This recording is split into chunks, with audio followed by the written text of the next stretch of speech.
Now, the day after the US election, X, formerly Twitter, suffered its biggest exodus since Elon Musk bought the social media platform in 2022. Hundreds of thousands of people and organisations have quit, including The Guardian, a friend of the show and occasional host of it, the political journalist Zoe Grunewald, and even, this is a big one, Bristol's Clifton Suspension Bridge. Oh, yes. Save the best till last, though, Clifton Suspension Bridge has left Twitter. How will we know when it is closed? But the reasons given for burning bridges, yes, we like it. Okay. Anyway, reasons given for burning bridges with X included warnings from anti-hate speech campaign groups and the EU about misinformation and extremism propagating on the platform. But many others say leaving the site will just amplify social tensions and divisions. Joining us now to understand just how social media is, I guess, euphemistically doing interesting things to our world is Jamie Bartlett, a journalist who's written for years about technology, politics and society. He's the author of several books, including The Darknet, and the host of a podcast series, The Missing Cryptoqueen and The Gatekeepers. Jamie, welcome to Pod Save the UK. Thanks for having me. You get wheeled out for the most fun discussions. I've tried to avoid this one, to be honest, because I've written about this stuff for ages and it just, I feel like I'm not sure what else I've got left to say about it now, because the sort of debate we're having now has been going on for quite a long time. Mm-hmm. And I just wonder whether we're getting anywhere with it. This is the thing. Negative start, isn't it? I feel, well, listen, we've just been talking about nuclear war. So, I mean, okay. From our perspective, right. This is a huge upgrade, positivity-wise. What do you think of the sort of, just before we get into the really serious concerns here, what do you think of people's position on leaving Twitter? Like, do you understand why people have just decided, and not just people, but as we say, news organisations like The Guardian have just decided that it's now no longer a place to engage on? Yeah, I do understand it. And I've thought for a long time that the choice... Are you still on? I'm still on there. Yeah, I'm still on it as well. Yeah. And the reason I'm still on there is because it's just partly just to pump my stuff out and spam people with it, selfishly. But partly because it's just an important place for me to see what's going on. Like, I try to study these groups and these movements. And if I just quit it, I'm missing out. I mean, one of the good things about social media and all internet culture has been the way anyone can go and try to understand other people, see what they're saying, how things are evolving. So I stay on partly to scroll through. And sometimes it's a case of I'm going to look at quite a lot of radical accounts and see what feeling it gives me after an hour of scrolling through libs of TikTok. Yeah. It's important to sort of understand the position that people can get themselves into in those worlds. So partly it's a good research place, is what I'm saying. But I've also always thought that the digital choices each person makes now are really important if you want to be an active citizen in society. What do you choose to share? What do you click on? Who do you give your data to? What privacy settings do you have? Are you feeding an algorithm constantly with your own post that's churning it up? Like, these are important things that each of us have to decide on, as important in some ways as voting and the papers you buy and the groups you join. So I understand when people think it's an important political statement I'm going to make to leave this platform and join that platform. That's totally legit. And more people should think like that because it is important.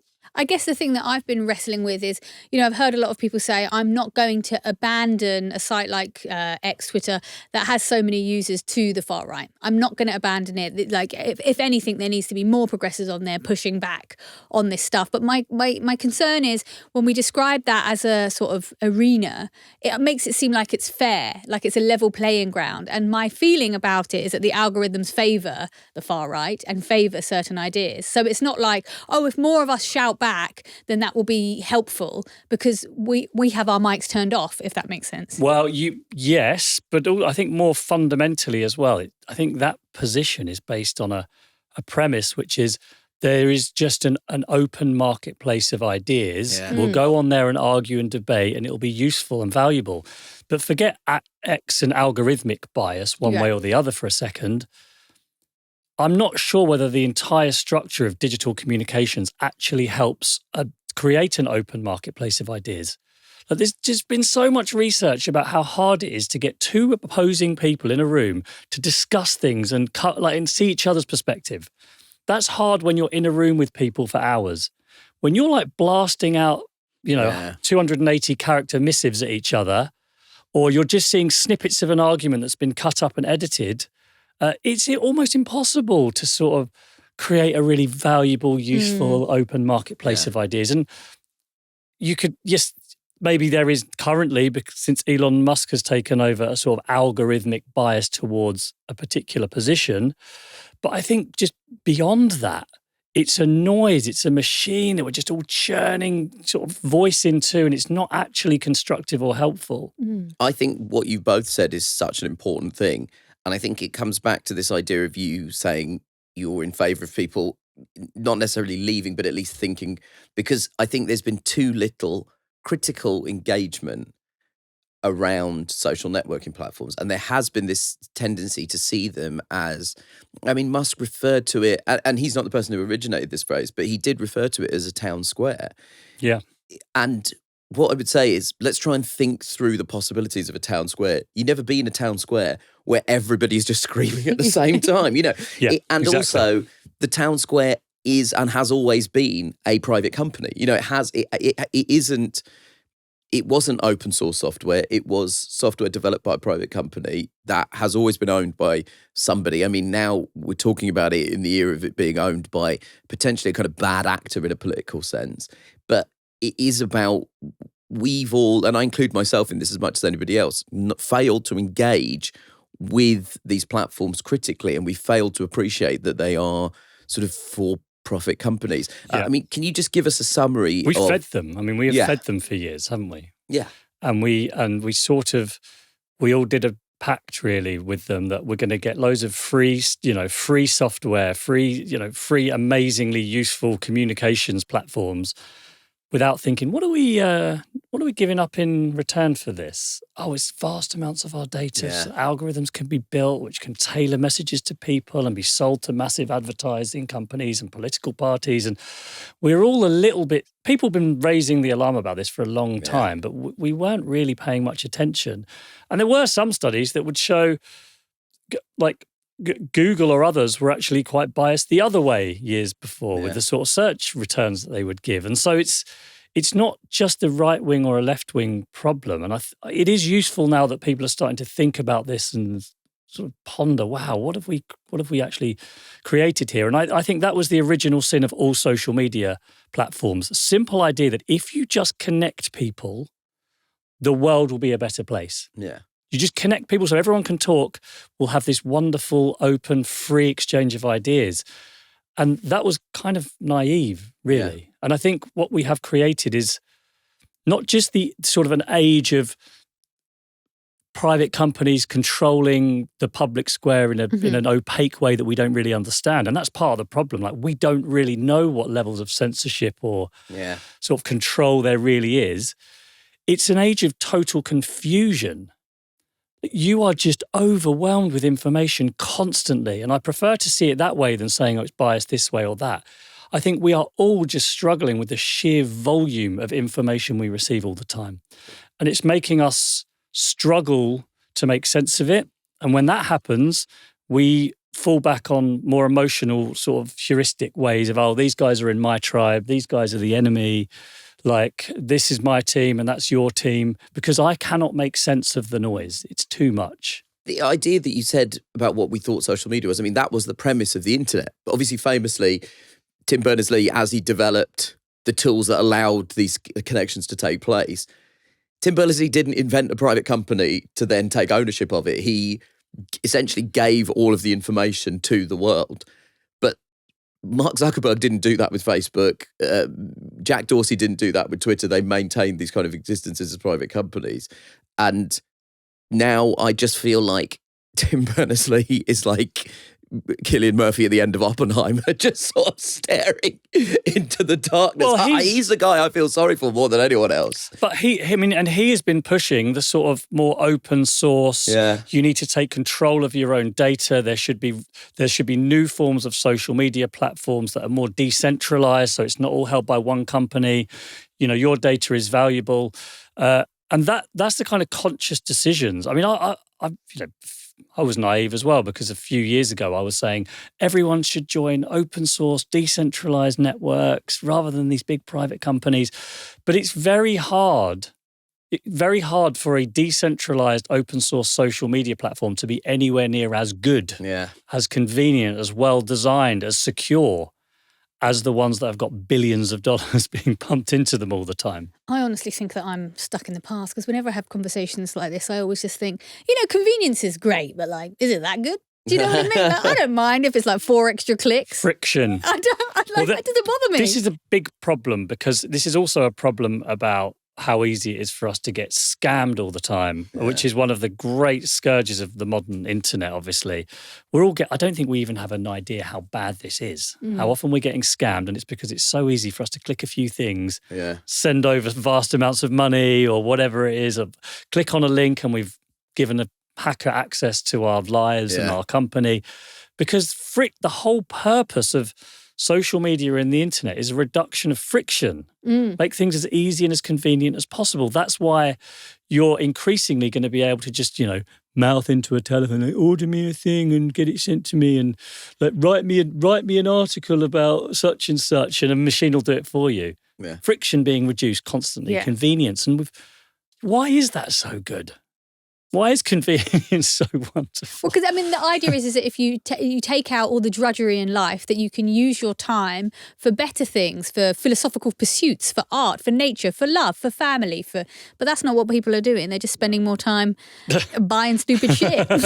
No, I also think a lot about my friend Will McPhail is an artist, and he was talking about AI art models, and he was like, but that's sort of slightly negating the idea that people who draw do it because they like the process of drawing. He's like, I like drawing. I don't want a computer to be able. That's what I enjoy doing in it. But anyway, in terms of Twitter, Musk makes this purchase.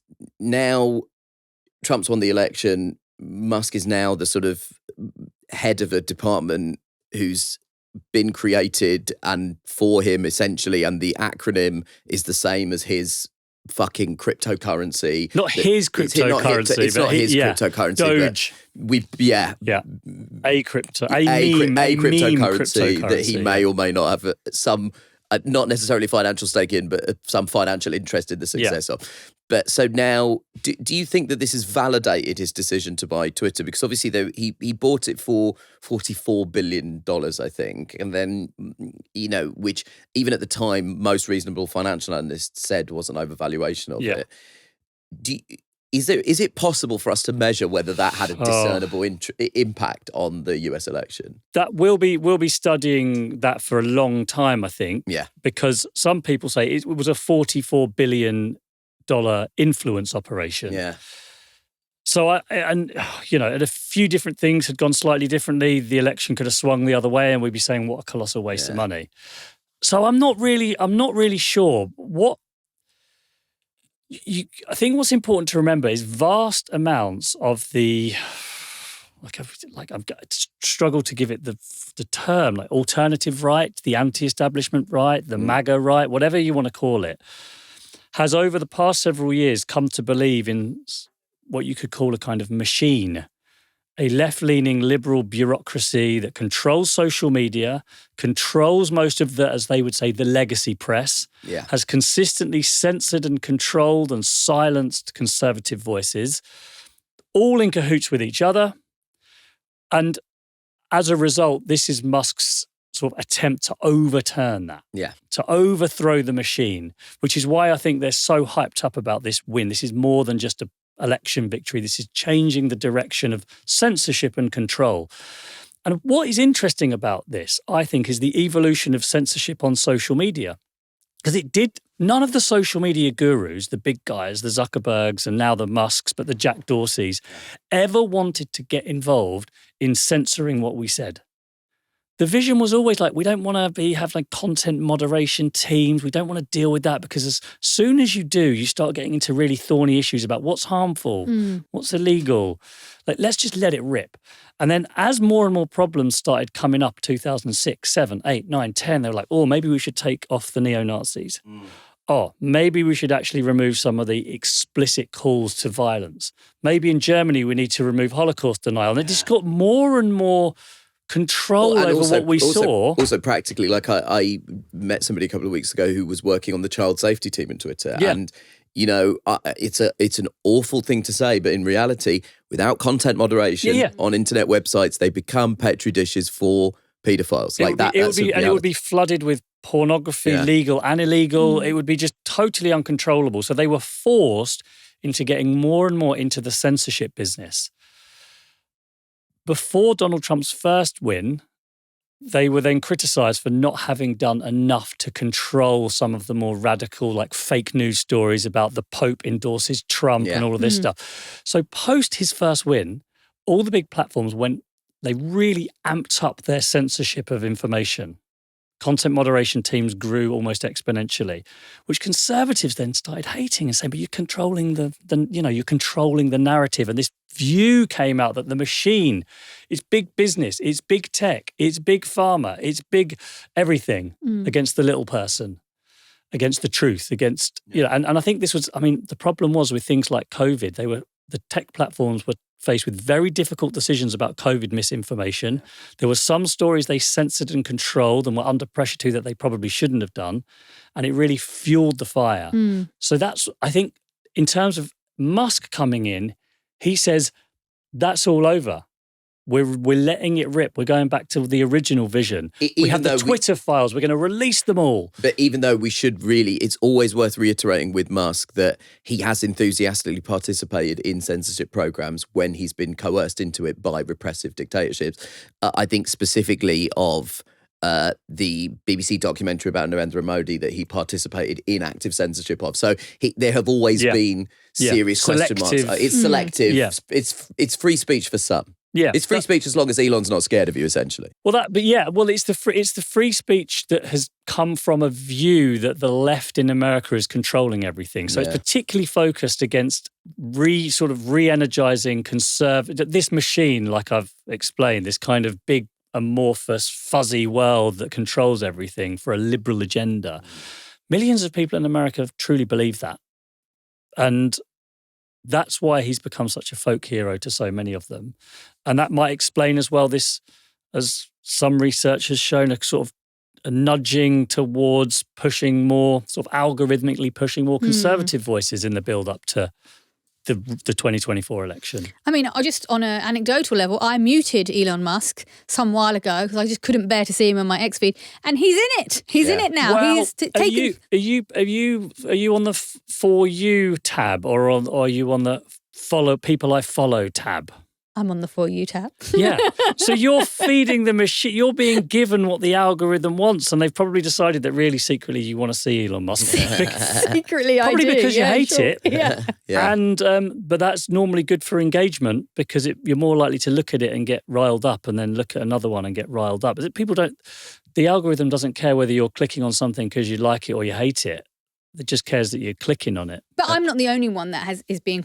I would argue that I'm being forced to look at it. I don't want to look at it. Musk's engagement has spiked ever since he endorsed Donald Trump. I guess the question I'm getting to is, do you think it's fair and reasonable to say that because of his endorsement of the president that he's being rewarded? So that obviously he's got this position next to Donald Trump now. He's kind of the right-hand man. He's in a lot of the decision-making rooms. Do you think that it undermines everything he says about a free and open town square because of this reward? You're beyond my... I don't know what goes on in the rooms in Washington, I would imagine his support for Donald Trump was related to his role that he was given we know how Donald Trump the value he places on loyalty to him. But you got to see what a folk hero Elon Musk is to millions of Americans. I have a radically different view about him to the ones that you might have.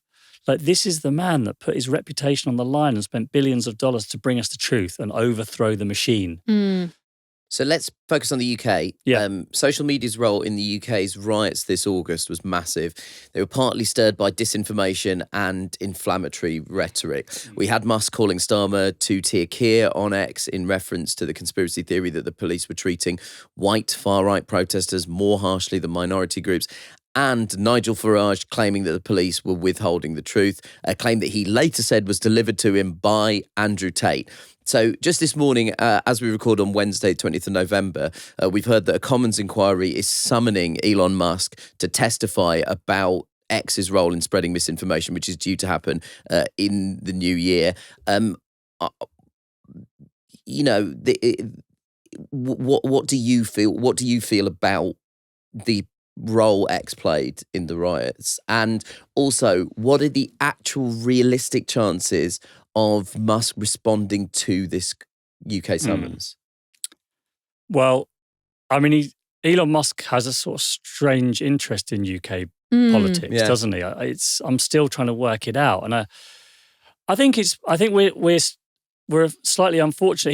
He can't read French or German. He doesn't, or Spanish, I assume. So he doesn't get to read all of these things. And there's a lot of crossover between US and UK media, and so we're dragged along with all the big American debates in some ways, and we're getting sucked into them. It's a hard question to answer, because this sort of relationship between online posting and inflammatory material and conspiratorial material and offline behaviour has always been one that's really quite difficult to firm up, to be certain about, because the way things that motivate people, they're varied and they're complex. We have seen that there was a lot of particular claims in the immediate aftermath of Southport about this person arriving on a boat, that he was a illegal immigrant. I mean, some of them was that he was a Muslim, which was then called a conspiracy theory. And then just a few weeks ago, the Met Police said, we're charging him on terror charges because allegedly he had an Al-Qaeda manual, which obviously is then going to fuel the flames of the BBC and the mainstream press were trying to shut you up and silence you, because that wasn't a conspiracy theory, but you were told that it was. So they will cling. So those groups will cling on to that to say, look, another example of the liberal press lying. And I'm sure Musk will get involved in that debate as well. I don't think he'll turn up. Mark Zuckerberg didn't turn up. If he does turn up, it'll be filmed. He'll say whatever the hell he likes, and everyone who are already supporters of him will say, what an amazing guy. So it doesn't. It's almost better that he doesn't turn up, because I'm not sure what good it would do anyway. As I said before, I feel like one of the things that has happened with social media in the last 2 or 3 years, and you've got to try and see this from the perspective of the people that consume this stuff, the rioters and the broader anti-establishment right, they will see story after story after story pumped into their feeds, shared on their private groups, about all the problems that they see. Oh, immigrants are doing this, and illegal immigrants have done this, and this is how many have come by boat, and here's this riot in Leeds, and no one cares, and there's a Muslim's kicked a police officer, and got kicked by a police officer, but had punched him in the face first, and story after story. Often they are not false stories. They are real stories. They have been reported in The Guardian and the BBC and wherever else. But they are one side of a story, or they're one particular bit of a story.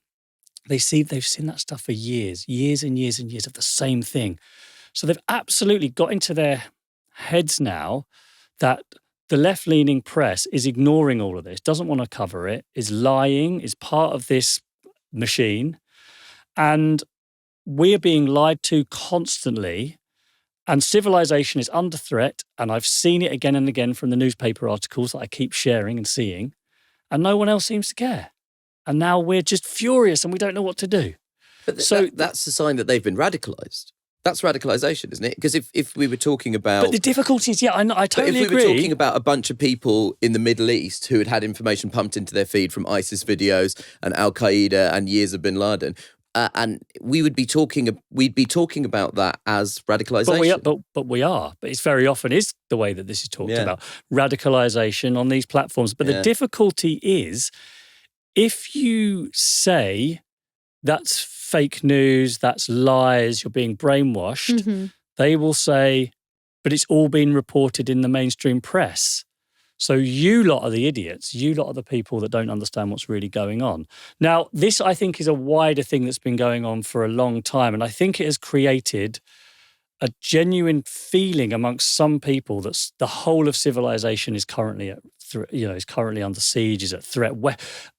because it was a big change in the far right about 15 years ago that went from pure nationalism to sort of cross-national defense of Western civilization. You suddenly saw far-right groups from France and Germany and the UK, hugging each other and working together because the West is under threat.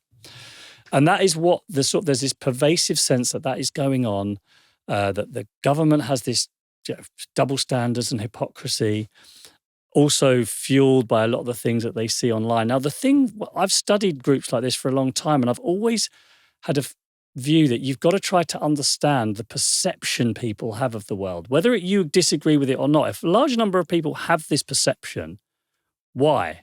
What do we do then in that case?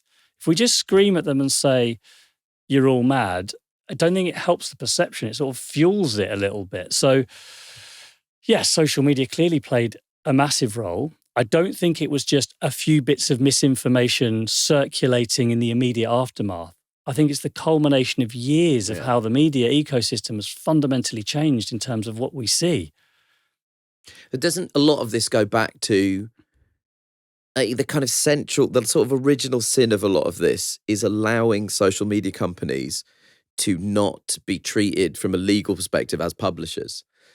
Because publishers, there's all manner of libel laws that publishers are responsible for. If you own a newspaper network or you're a media company, you are regulated in a certain way. Ofcom, whether we think it's toothless or not, there are independent regulatory bodies. Whereas social media companies for years sort of presented themselves as, well, we're just, we're the town square, we're the discussion point. But we didn't expect them to have the responsibility of being publishers. However, from an advertising perspective, they presented themselves essentially as publishers.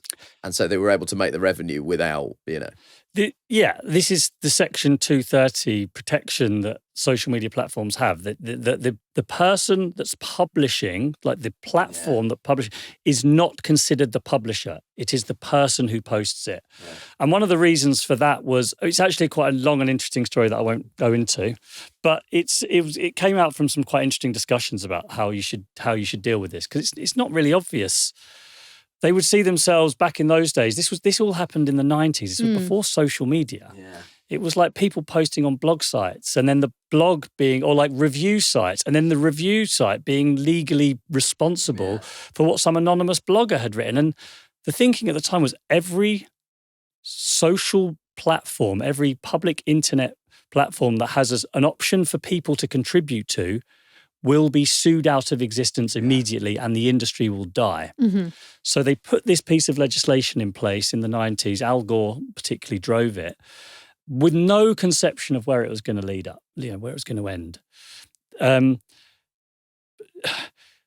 That was maybe more defensible until the platforms, especially after about 2014, started making very, very important decisions about what we should and shouldn't see, like algorithmically pushing certain bits of content that would be good for engagement. And then the debate was, hang on a minute, I get it when it's just people posting and we see it, but you're now choosing what I see. So you're promoting certain pieces of content that feels a bit more like a newspaper, that you've made an active choice. But they're very, very... And in revenue terms. Yeah, I mean, it's good you've made no money from your tweets. None of you have made any money from it. You can now, because Elon Musk introduced an ad sharing model, which is kind of weird, because it's one of the things that I'd been suggested before, but I just didn't, things turn out strange, don't they? Yeah. But very big lobbying, behind these tech companies, who would say, you remove Section 230 protection, Facebook, X, Instagram, TikTok, they'll all die immediately. And would that be the worst thing in the world? It would be if you live in California. And the interesting thing is that in the lead up to the 2024 US election, there was a bit of a movement between both Republicans and Democrats to repeal Section 230. Yeah. That's gone. Yeah. That's not going to happen now, not with what... And people have forgotten that. And part of Musk taking over Twitter, I think, has killed off the anti-Section 230 movement that was brewing in America. Because there's no way Trump will, or the Republicans will let that go when they've seen what X has done for them. Yeah. And you notice all the tech companies are very quiet. They're not really saying anything about this. Whereas post-Trump 1, wailing in the street, couldn't believe it. This is terrible. This is awful. But also, I remember watching, I should stress because of a professional obligation, congressional hearings, antitrust hearings, where Zuckerberg and stuff were sort of summoned, to explain themselves to the congressional subcommittees. The gulf in understanding between the interlocutors and Zuckerberg was a disgrace. The people asking the questions. I seem to remember at one point him being asked a question about Google search functions. Like they didn't even know the companies that they were supposed to be interrogating him about. And part of the problem is this gap in understanding between lawmakers and the things that they are making laws about. It was a huge problem. Wait till we get to the age truly of ubiquitous artificial intelligence where even the people making it won't even really understand how it works anymore. This is one of the features of modern life, I think. Like lawmakers really struggle to, understandably, they've got to deal with, thinking about crime, they're thinking about immigration, taxes, gas prices, and they've got to be experts on social media algorithms as well. It's a lot. Yeah. It's hard. I mean, the thing that I've always found very frustrating about Elon Musk is that, you could see it coming. I mean, in general, I think if you let someone amass that amount of money, you should not be surprised if they use that power for bad things. I think that's fairly obvious. There was a term that I came across recently from Yanis Varoufakis, who talked about techno-feudalism and about how these tech bosses, it's essentially like living under a feudal system. They are overlords. They tell us what to think, what to feel, and they have all the money to support their position and all the power that they need. So when we surf the webs, it's because we are actually serfs. That's what we are. Right, I mean, what do you think about that as a description? Yeah, I mean, Musk would say he agrees with that. That's why he's freed X up and shares data revenue with users, and rather than controlling everything. To me, it's the scary thing is not quite knowing exactly how much power or control they have. Yeah, that's the difficult thing. Like, how much control do they have over the information we see? And am I really getting a fair view of this? Yeah. And I think it's important to think about that now because of where the technology is going. Most of these big technology companies essentially are data platforms, which is why they're all moving into driverless cars, artificial intelligence of all sorts, health data. They are just multi-purpose generic data companies that will be able to have huge amounts of influence over lots of different industries in the future. So, like, how much will they be able to control our driverless cars? Will one day you be able to have a MAGA supporting driverless car that makes certain choices based on always political right. persuasion? Can't get it to I go know, left. but I foresee that certainly in China, if you don't, like, for example, have a very good high social score, you won't be able to park in certain places, and, you'd commit any kind of minor offence and you'll be driven straight to the police station because your car's doors will lock. Like, these people will have vast amounts of sort of hidden control over lots of areas of our life that we can't fully understand yet, and which is why it is good we're talking and thinking about these things now, because we've still got time to work this through. But the other thing is, like, how dependent we become on just trusting what the machine spits out at us. And when I look at, for example, the post office crisis, the scandal, it's all based ultimately, in my mind, yes, there's a lot of human terrible behaviour, but a sort of default assumption that the machine knows best about what, sort of a lack of accountability because everyone just trusts the machine. It's complex. No one knows who's really in charge of it. All the bosses say, well, I didn't design the software. Imagine that magnified by 100 when it takes more and more control over our lives. So there's going to be a bit of an accountability crisis about who is responsible for things going wrong in this world and who really controls it. And it will be the big tech companies in the end. I think as well, something that I've been concerned about is, I've been constantly ranting about, like, you can't trust AI in healthcare. How can you be sure? You know, how can you be sure? And, you know, we're seeing things as well in terms of use of automation in DWP and that negatively affecting claimants of colour and things like that. We're already seeing the biases come out, and yet we continue to have this rollout. But something that I've been really concerned about is... Because it's cheaper. Because it's cheaper, yeah. And also the other thing is all of these data models, they're all based on data that was put in from people. So these data models, the number of times there's been an example of two AI languages talking to each other and then it becoming racist, but that's because they've taken all of the information of human history and pumped all the prejudice into it. So it isn't going to be this perfect. The advocates would say, model. But there's bias already in the system. Yeah. And at least and that's human bias.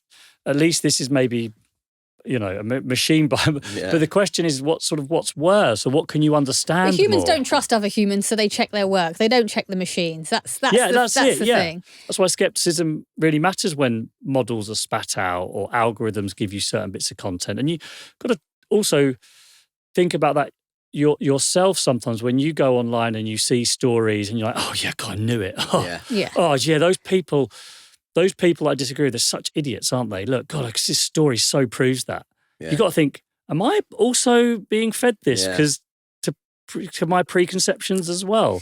And that's hard to do sometimes. So in terms of moving forward... Sorry, I interrupted. No. I was just going to ask about foreign interference because, you know, we were talking very briefly about what happened in the riots, the far right riots, and there was some evidence to suggest that it was a channel called Channel 3 that looks like a news channel but isn't really a news channel.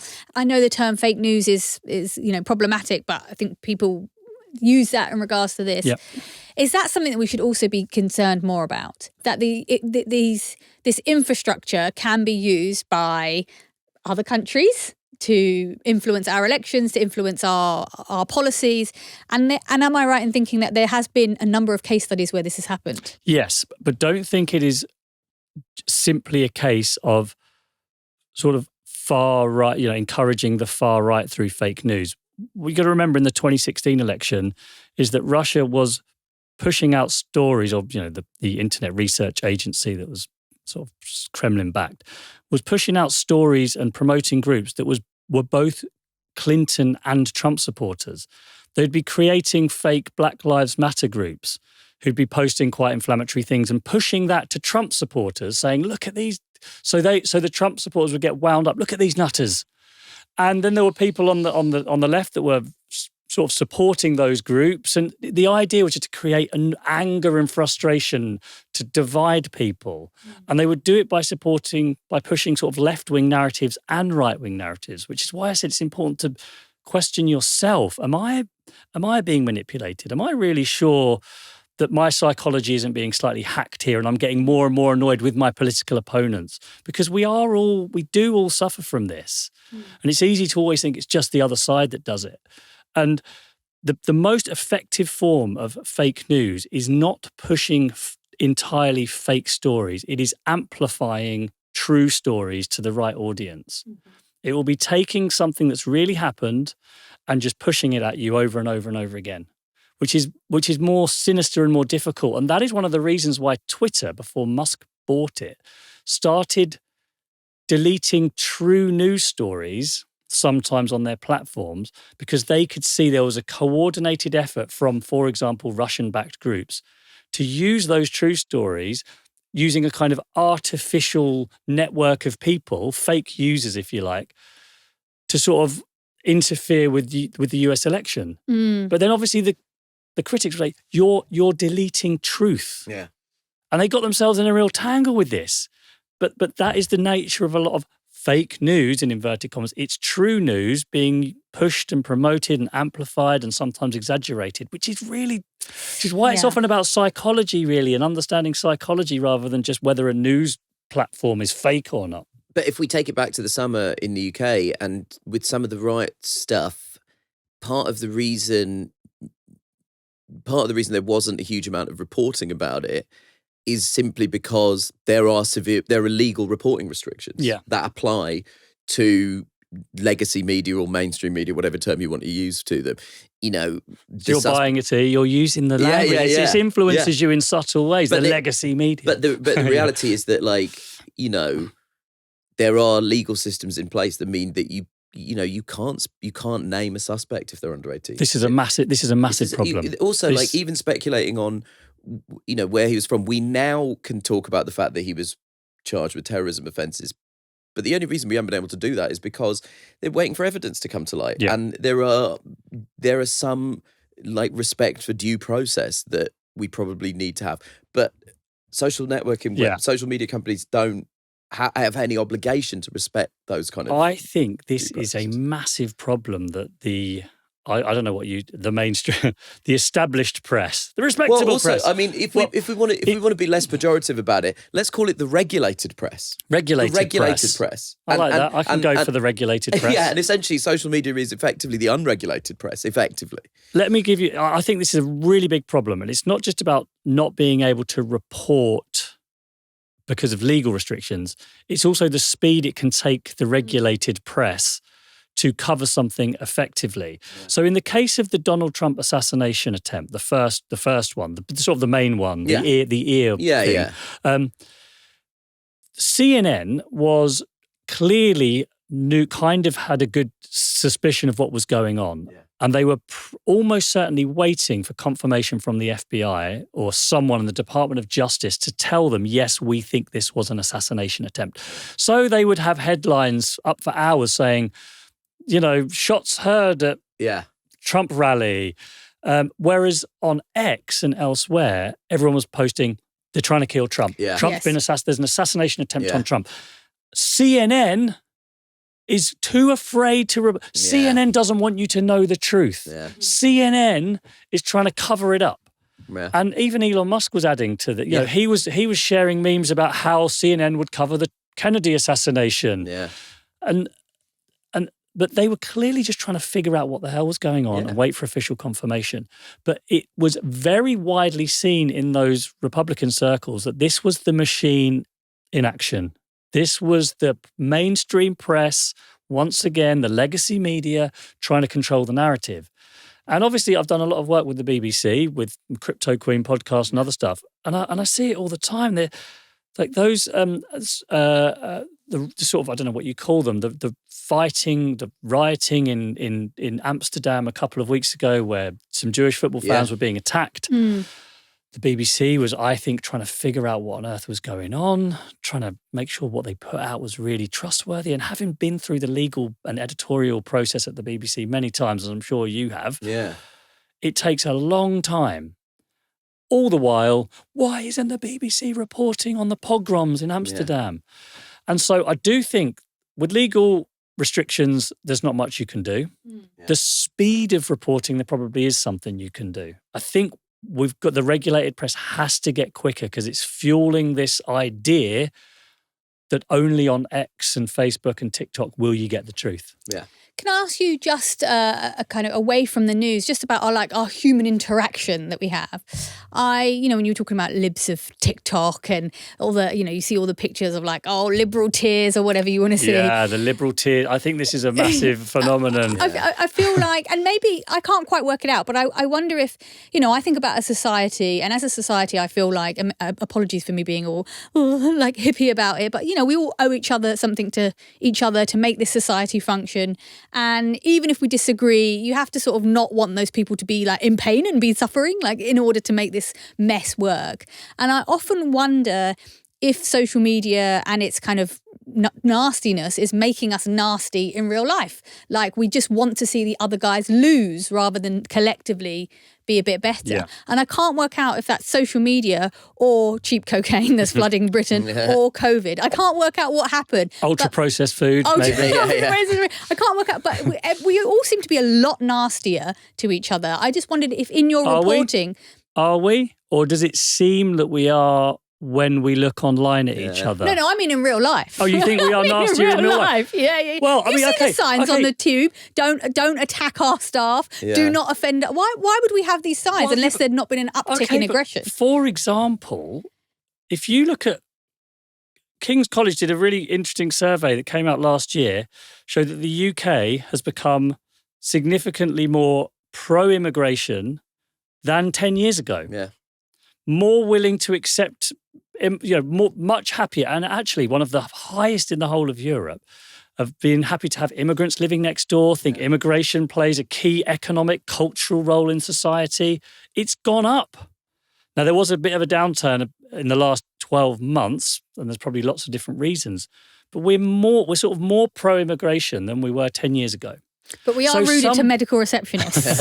I think we can agree with that. We're all frustrated and we're tired and we're angry and we're not as rich as we should be. And there's probably lots of reasons for that. But I think sometimes it's easy to imagine that offline and online are the same places, and the anger and the rage that I sometimes think of my dad watching TV when I was 12. He's screaming at the TV, all the worst things you can imagine. Nowadays, he would post it online and we'd see that. Yeah. And we'd think, oh my God, society's gone to the dogs. We're so angry and mean towards each other.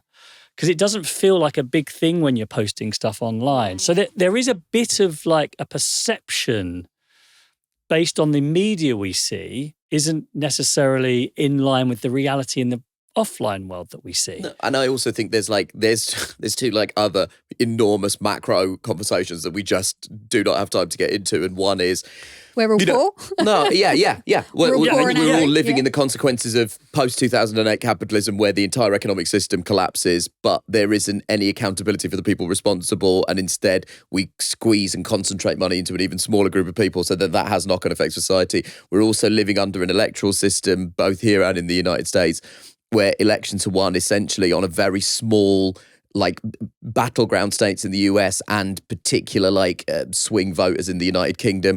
And that emphasizes the focus on immigration in political election campaigns, whereas actually that's out of step with the majority of people. You know, there's any number of issues, whether it's immigration, race relations, gender equality, LGBTQIA plus rights, where, all polling suggests that the public is, becoming much more liberal and progressive in its outlook and much more tolerant.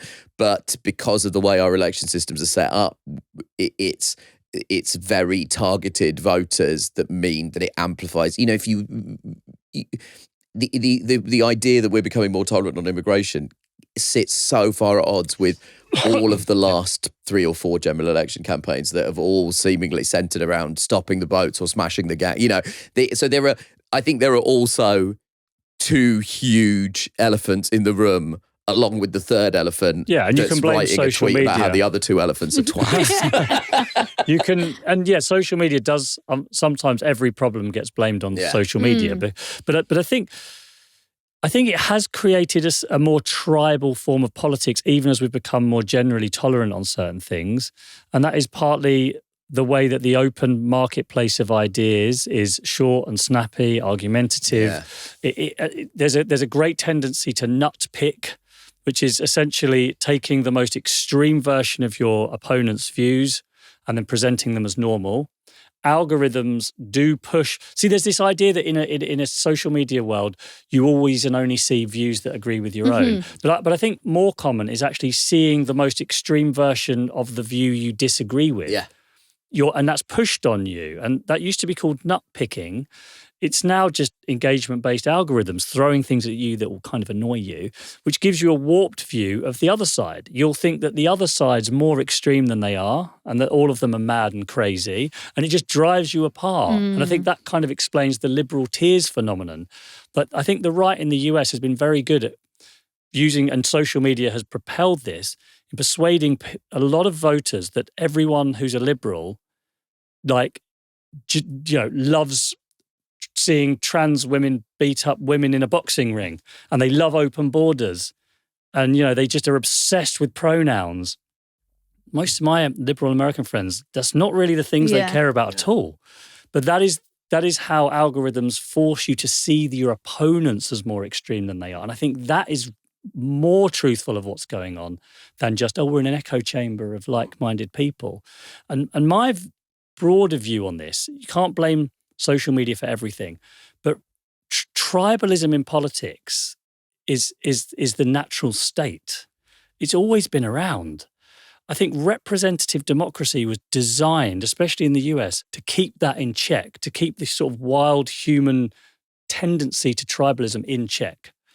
So we have a carefully regulated press, we have carefully regulated education systems, and social media has kind of just blown that all up, or digital technology has blown that all up, pushed all of us together, and it's forced a sort of re-tribalism of politics. So it's not that it's created the problem, but it's amplified a natural problem that we all, an emotional, natural tendency we all have has been amplified and industrialized for money based on how the internet actually works today. So with moving forward, how do we actually... I can't move. I don't know. Don't ask me. How do we... but like even simple things like, so the government, is... The Secretary of State for Science, Peter Kyle, told Radio 4's Today programme this morning that he will direct Ofcom to be more assertive in taking on social media, and also refuse to rule out a ban on social media for under 16s, like the Australian government has recently announced. Now, is that kind of intervention helpful, or is that too little too late? Or maybe it's not a question of either or, maybe it's a question of and. I'm haunted by something Hussein Keshvani said. He's a great journalist and writes a lot about tech and does a podcast about it. I know. I'm haunted by something he said many years ago. When he and I were growing up, the biggest joke you could say was somebody studied media studies. Media studies was like stand-up comedians at the time used it as this is like a Mickey Mouse degree. I've literally no idea what the modern equivalent to that is, but that's certainly in the early 2000s. Unfortunately, we've now got a problem of mass media illiteracy because we don't engage sufficiently critically with social media platforms, because the language has outstripped our ability to speak it in a sense, but we're still stuck trying to muddle through in our conversations in it. Is something like, making media studies a mandatory part of people's educations? Is that a small, simple, practical step we could take? So the big problem and solving it, I don't really know. There are some small things I think that I could imagine being possible and that would help. But they probably won't solve the whole problem, because in the end, I think you got to remember that the entire sort of modern representative liberal democracies was not built for an era of digital borderless communications. Yeah. This is just a fundamental tension between the two things that we might have to quite radically change how democracy works as well. I mean, one vote every 5 years. I mean, look at the choice we have over everything else in our lives relative to our democratic system. It's crazy. And people growing up now are probably thinking, I get to choose everything in my life, and I swipe and I edit and I get one vote. So there's probably bigger problems. Often between, let's face it, two parties who may or may not, exactly. Regardless how broad the tent is, may not have anything in common with your specific politics. Yeah, exactly. So there's bigger sort of structural problems, I suppose, and they go far beyond this. But yes, media literacy, I think, is without a doubt the most important single thing that anyone can learn today. And I wrote a paper about this in 2010, saying how important media literacy was. I could see an emergence of conspiracy theories online amongst a lot of young people, but older people too. It's not a young person's problem, this. And I think I even went to the Department of Health and said, we got to do something about this. This is a big problem. And they were like, you're the conspiracy theorist. Me out the room. Yeah. And now you're like a sort of, you're like Nostradamus with a top knot. No, that doesn't sound good, does it? No wonder they didn't really listen to me. I wouldn't have listened to me either. You are, that is a complete, that is not a sort of, doom-laden prognostication. Everything you've said, what you said in 2010 is correct. But the thing was, it was kind of obvious there was changing, there was a lot of nonsense back then, more than now, online. And it was obviously very difficult for people to make sense of it. And it was hard for the teachers, because you got to remember the teachers aren't equipped to teach this very well. And it takes a long time to change the sort of teacher curriculum. Now, you do learn media literacy. And increasingly, you learn a bit about how algorithms work and how sort of fake news stories spread and the economic incentives behind that. What I would like, I think it needs to be massively ramped up, because it is the single most important thing you can study.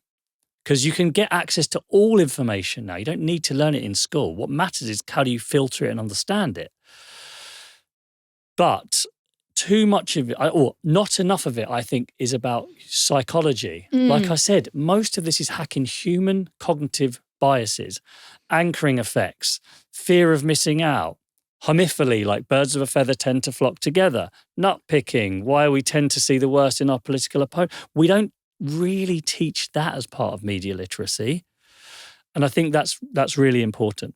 I think for the regulated press, I think we need to be so much more open with how we edit things and control things. Well, if you look at a lot of the criticism of the regulated press, I love this phrase, I'm using this now, the regulated press, it is they're manipulating you through clever editing, like which stories they choose and don't choose, like how they keep certain bits of the story hidden from you. And viewers are now way more sophisticated because we're all editors. We all publish. We all put things together. We understand it.